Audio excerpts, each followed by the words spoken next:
See you later. What's up, everybody? Welcome to The Loud Spot. I'm your host, Sebastian Cosme. And I'm your co-host, Taylor Spain. And we are sitting with the very legendary, in my book, Eddie Casillas from the band VooDoo Glow Skulls. What's up, man? How's it going, dudes? How's everyone out there doing? You guys good? I'm fantastic. Doing good, man. Doing good. Just going in my living room. I am super excited to have you guys on. I remember listening to VooDoo Glow Skulls. Now, you guys have been around since what, 1988? Exactly. Yep, 88. And it was you and your brothers that originally started the band, correct? Yep, my younger brother and I, and our old friend Jerry O'Neill was the original drummer, and then our older brother kind of joined like about a year after we started playing as a little like 3-piece band. He joined. Nice. I finally caught wind. So I was see, I'm 38, right? So I finally caught wind of VooDoo Glow Skull sometime right after high school. Okay. And I remember the first time I heard El Cucuy. Okay. Yeah, that's always the case. I always hear about high school. It's always that seems to be like that's the kind of that's people's era for our band, you know, at least when they first heard about us and all that stuff. But yeah. Yeah, I heard El Cucuy and I was like, this song is sick. And I remember just playing it, thinking I was super cool, listening to that song, walking around everywhere I went, man. Yeah, yeah. I mean, for the time, it had that a certain sound. I mean, it had its own thing. For there being ska punk bands are like out already, it still had its own element. You know, had its own kind of darkness and sound, and no one really sounds like that, I guess. I mean, especially then. So no. Yeah, I guess we kind of felt cool when we recorded it. Knew it was going to be a thing, if at all. Like, even we were just glad to record it and write that song and put it out like with a real recording, because we knew it had its own thing, at least, if anything. I mean, we never really thought a song like that could be like, oh, that might stand the test of time, because it's so, you know, we weren't thinking that way. We're like a backyard party ska punk band, you know, sort of from the semi-hood kind of. So we always had kind of hood roots a little bit, you know. So we never thought like, oh, it'll reach like across like to other countries even, or that kind of stuff. But yeah, man, we kind of still knew. I think it was different enough, but we just didn't know how far it would reach, you know. Now, take me back to when the band first started, okay?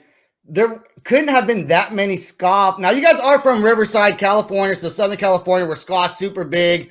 But in the late 80s, was ska really a thing back then, or was it something new?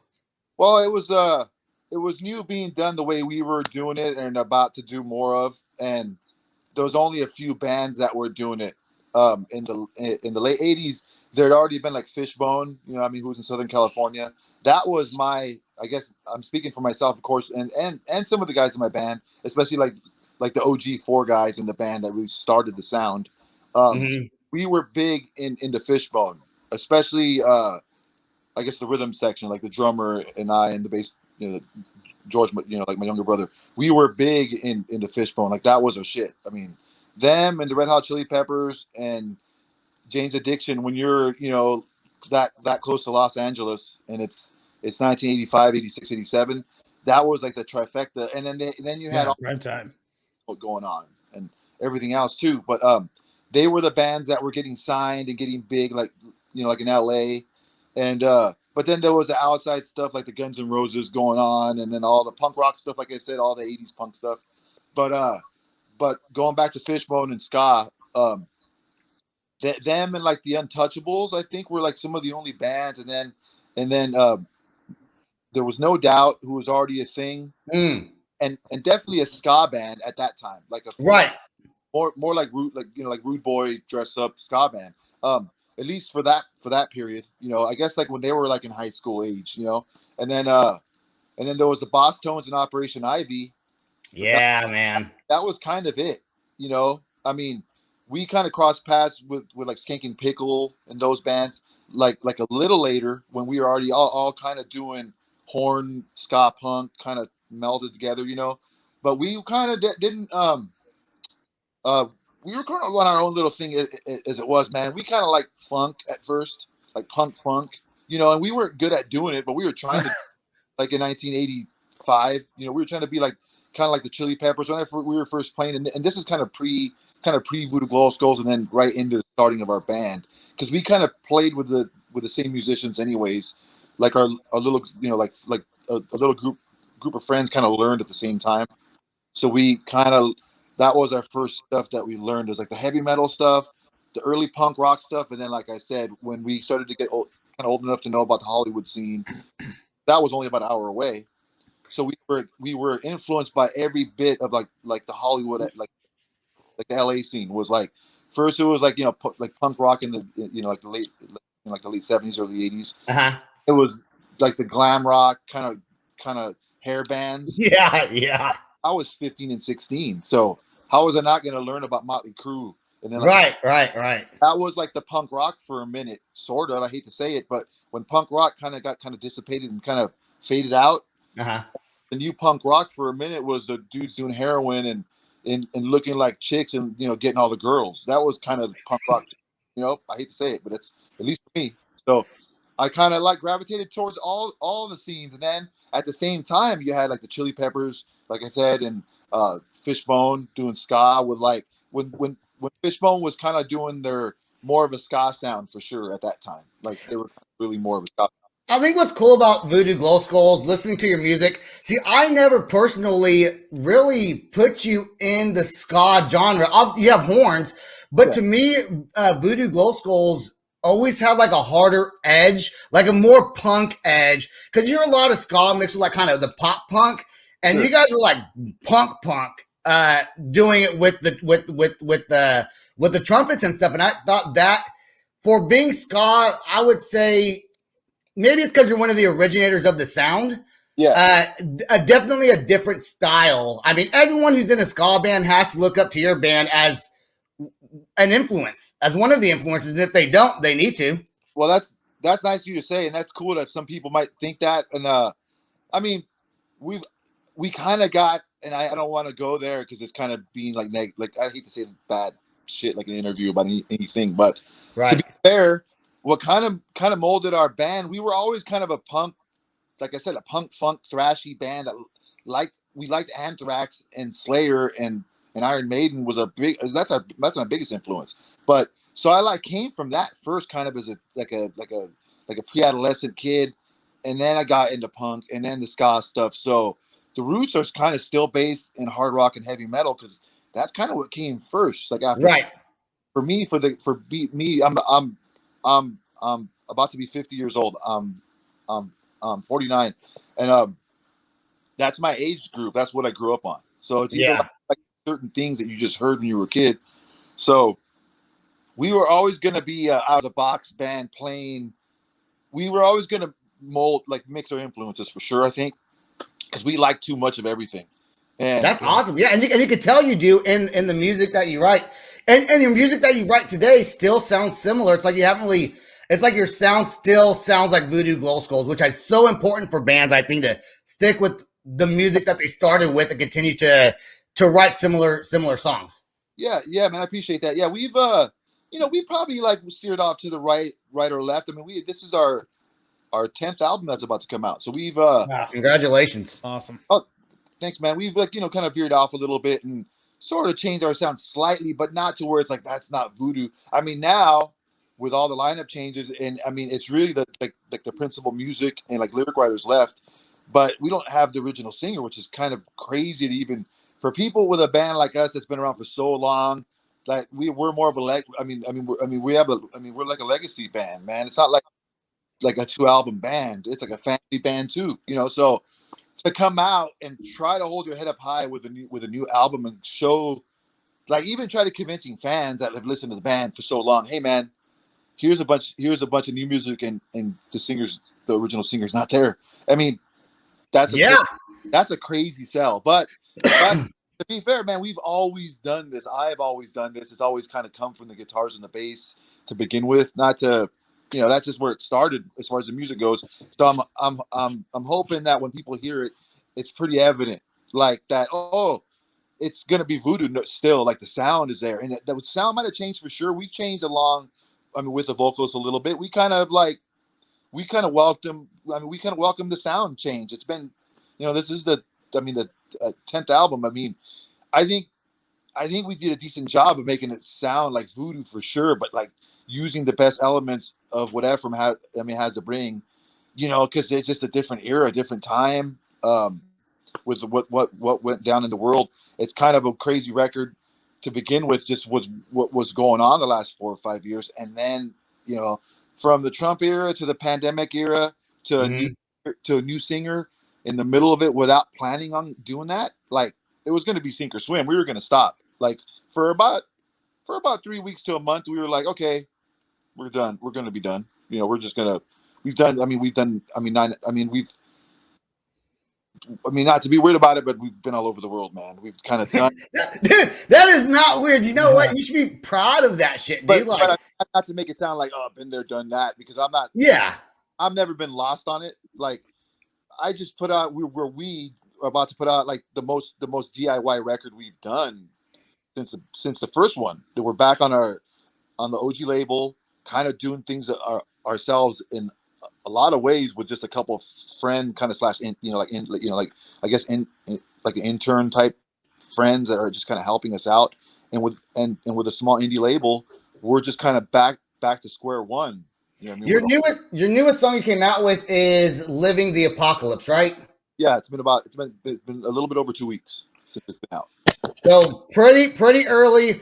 I think I'm going to share it. Are you cool with that? Yeah. Let's check it out. I know you say you don't do a lot of podcasts, or you haven't done very many, but check this out.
There you go. Nice. That is so cool, man. Thanks, dude, for sharing that, man. That's awesome. Yeah, dude, that song is sick. So what I love about that video is, first, I've noticed that you guys don't have very many actual music videos. You have a lot of videos like the still screen. From what I've looked at, that mask that you have with the green, does that have a name? Does that have a name? Well, we've always called that guy. I mean, we've always called it the Voodoo Man. I don't know why that just stuck, but I guess that would be the Voodoo. That would be the Voodoo Man. We don't have anything else.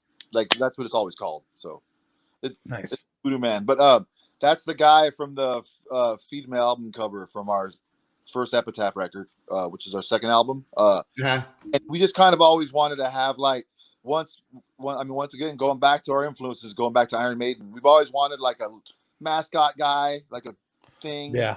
The people, I mean, just like the Misfits have their thing and everyone else has their thing.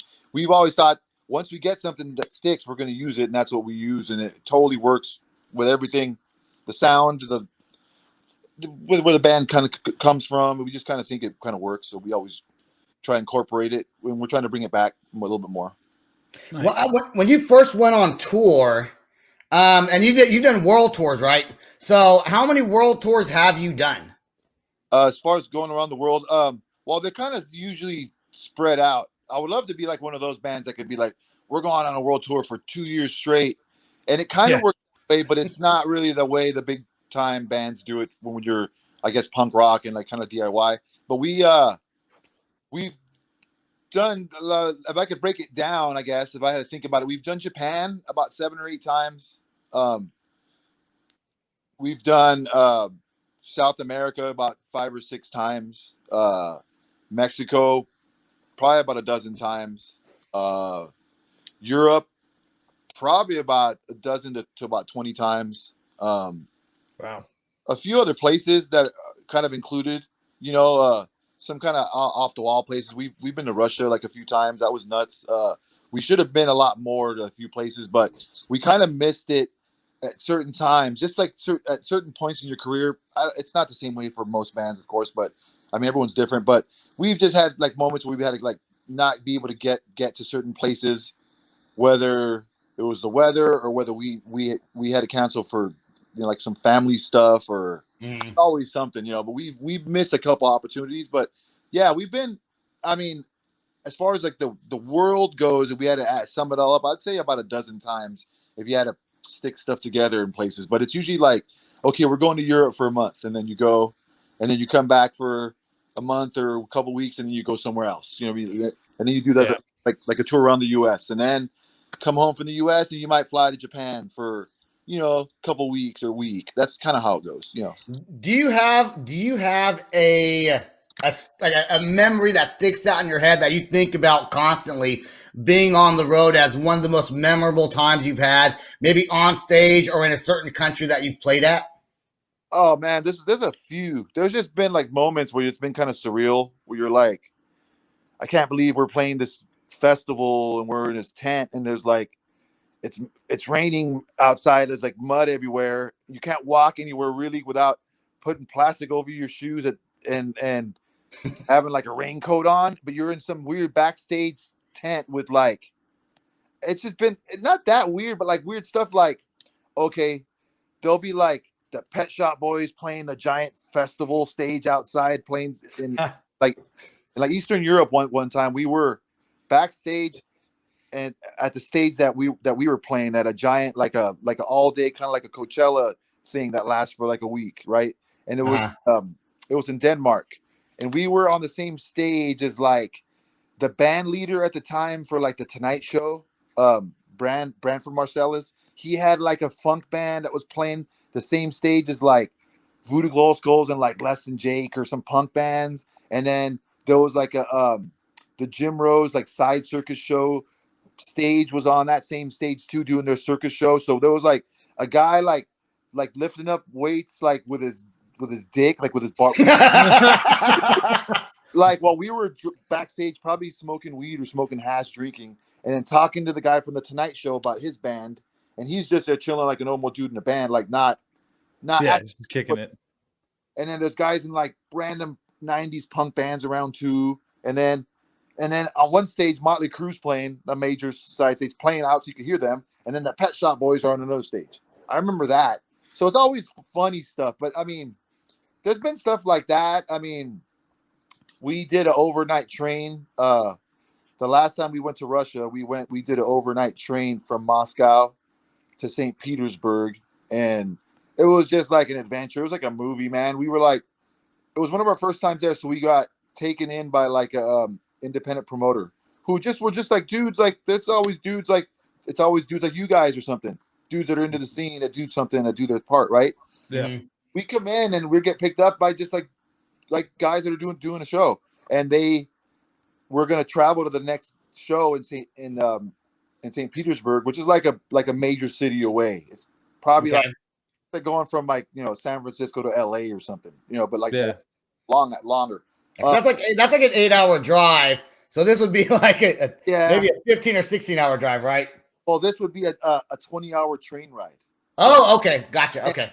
So the guy's like, we're gonna big one with his accent. We take the train. So we take the train. We take the train all night with just the band and our little crew guy and a promoter and some guitars.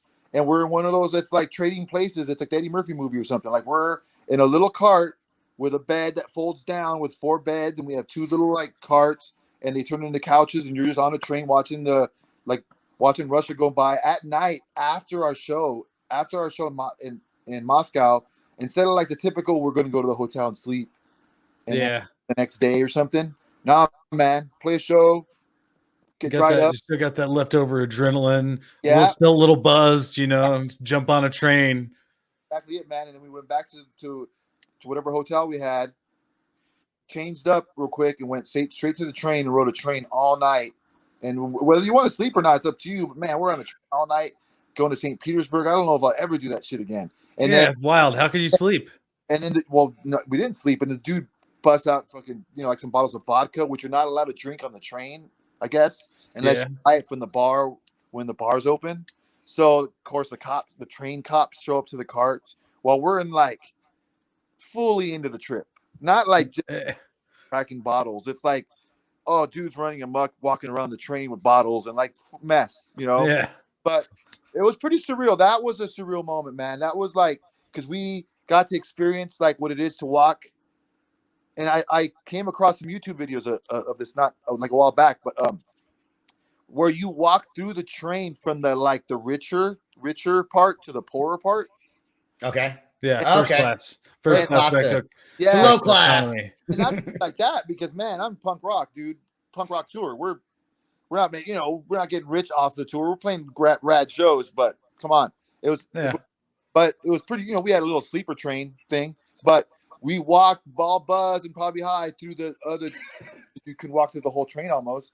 And it's like, there's people in trains that are like, it's communal. It's like bunk beds in jail, like open bunk beds in jail, bro. And it's like, oh, wow. Like it's families sleeping on bunk beds together and like on the side of the train. And we're like, whoa, this is like probably like, and the guy had explained to us, oh yeah, this is what you get when you pay like, this is $20. Or like, yeah.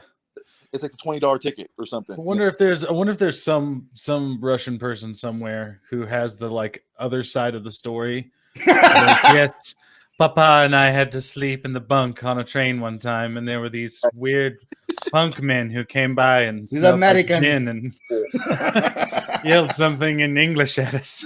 Yeah, weirdos on top of weirdos. Yeah, exactly. Excellent. Tell us about. So you have a new lead singer, right? So as a band, was it hard to being around as long as you guys have? Was it hard to find that new lead singer that fit the band, or did you already know this lead singer before he joined? Well, we already knew him for sure. Okay. We had done some shows with him, and we had done some shows with his band Death by Stereo, who've been around for a long time. And they've done the whole same thing as us, man. They put out records on Epitaph Records. They've been around the block. They still go around the block. They're still very much an active band. So we knew him, and we had done some European shows with them. That's I think the last time we had done a show like in Orange County, which is out here in Southern California, where they're from. We had done a show with them a few years back before this went down, and it was never a plan. Of course, it was like we didn't know it was going to happen. We didn't know it. We just kind of thought we were kind of cruising. We thought we were cruising for a while. I mean, with there being three bros in the band, there's always something, man. I mean, three family members. You could say what you want to each other, and other people have to listen to it that are touring with you. Yeah. I mean, imagine that, and imagine dudes that are getting closer and closer to 50. One is past 50, and you're just getting to the age, especially where you're like, man, I've done my life already too. We're not little kids. We're past the little but we had been we've been fine the whole time. It's not like I could tell you a bunch of horror stories about the band as a business and then as a plane. And we gotten to do. We've been very. I mean, we've been very fortunate for a DIY band, man. From being from where our town is and the kind of music that we play. Going back to the ska thing, we kind of weren't accepted in the ska scene right off the bat, but we knew that already. So we kind of like had all this other stuff that we dealt with in the earlier part of our career. I think made the band kind of strong to be around for 30. You know, we were around for 31 years when that went down. So we were around forever. You know, or I mean, well, for 29, 30 years. But to go back to it, it was never a plan. He just kind of quit and left in a bad way and in a bad spot that was never planned and kind of like in a dramatic way. And some of it, a lot of it, I hate to say, comes from, you know, from alcohol and, you know, like substance stuff. You know what I mean? You got to curb it at a certain point when you get older and you can't act like you're 23 years old when you're almost 50. I'm gonna put this wine glass down tomorrow. Oh man. No, I'm just kidding. You know, I mean, but I mean, you know, when you're doing business and you got to, and there just became a point to where like the mutual respect was starting to not be there for sure for a few years. Yeah.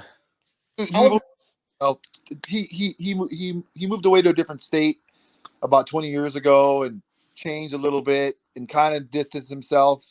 But we kept the band going and it was fine for years. And we dealt with some family turmoil here and there, like we always have, you know. And it just came to the point to where I think we grew apart to where it's like, okay, this guy lives 4 hours away in a different state and sort of doesn't have the same sort of same values anymore. Kind of doesn't think, not that you have to think the same way, but it matters. It matters. Been in the same place, man. I mean, my brother in the core of the band has kind of been keeping it going here in my home studio the whole time, and kind of waiting for outside kind of forces to come in and join us.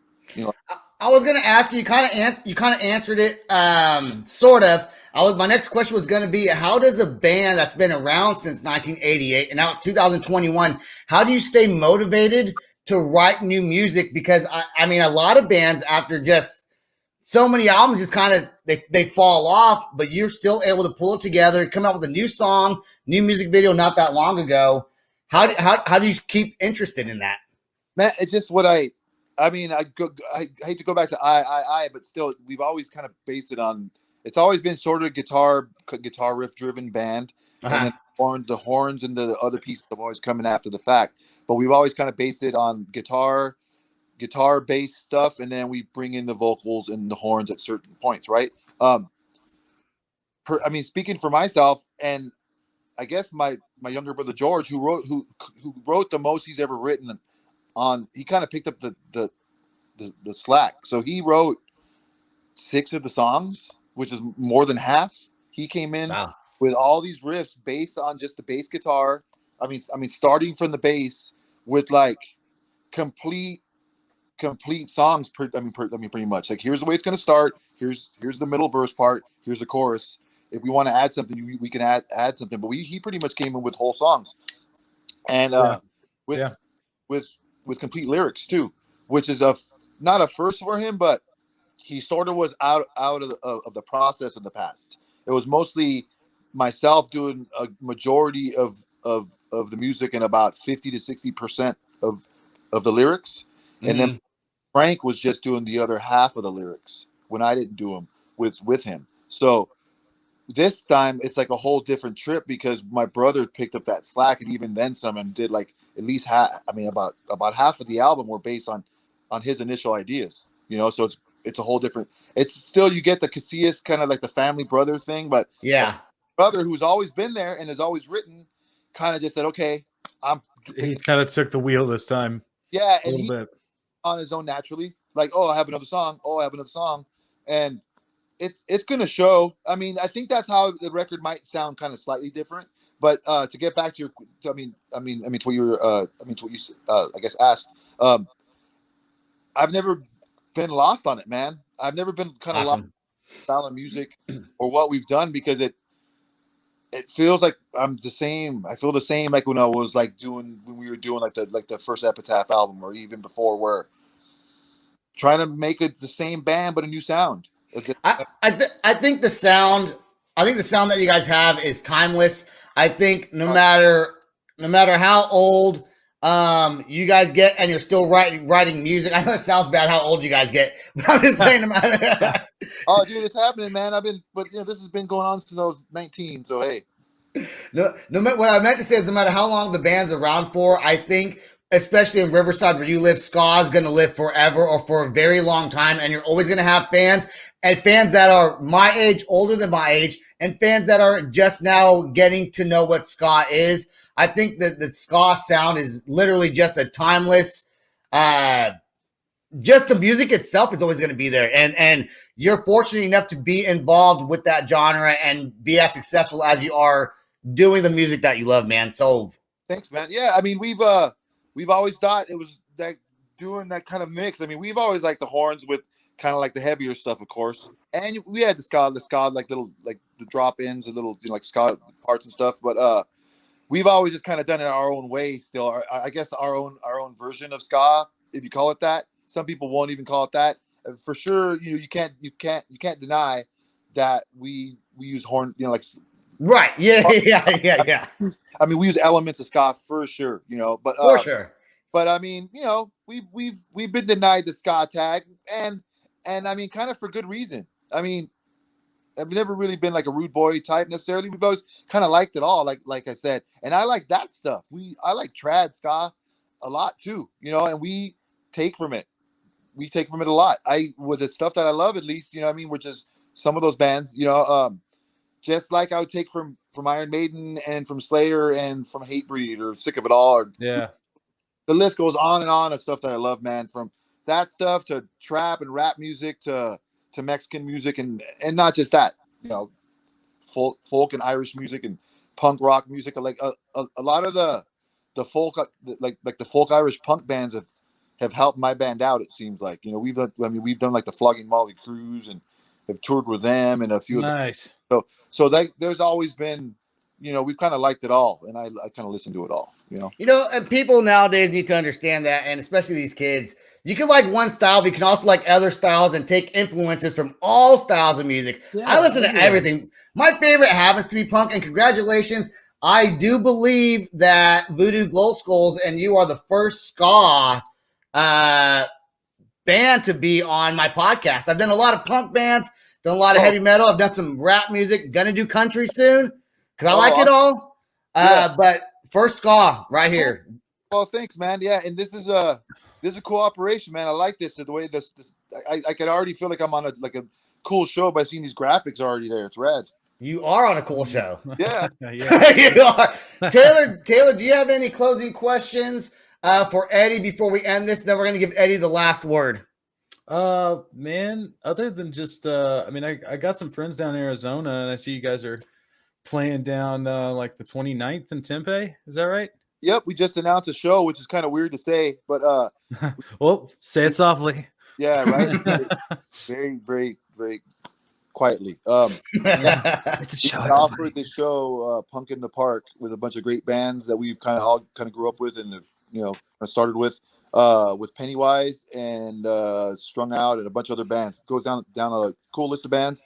VooDoo Glow Skulls will be playing somewhere in the middle, around third or fourth band, May 29th at the water park, skate water park, surf. I kind of don't know it, but May 29th, Punk in the Park, punkintheparkaz.com, I believe it is. And I don't know how people feel about being at a show, but it's going to be outside. Most of my band is fully vaccinated now. I don't know if I feel about those politics. I don't want to get into that, but nope.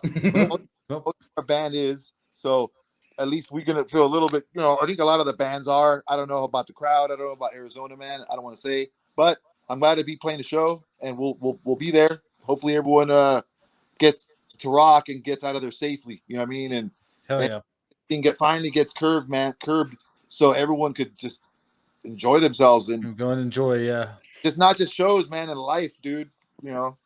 Absolutely. Any last words you want to say about VooDoo Glow Skulls before I do my ending?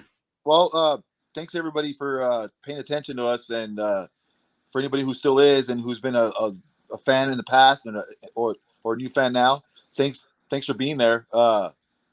It's not lost on us. We're still trying to do this, and whether it be with a new singer or an old singer, we're trying to trying to do our thing still and trying to keep it up to the same standard. And we'll be there when there's shows to be had. We'll be there. Hell yeah. Hopefully one day. Go ahead. No, go ahead. New album, Live in the Apocalypse, May 14th on Dr. Strange Records. The vinyl will be out in the later summer, fall. Awesome.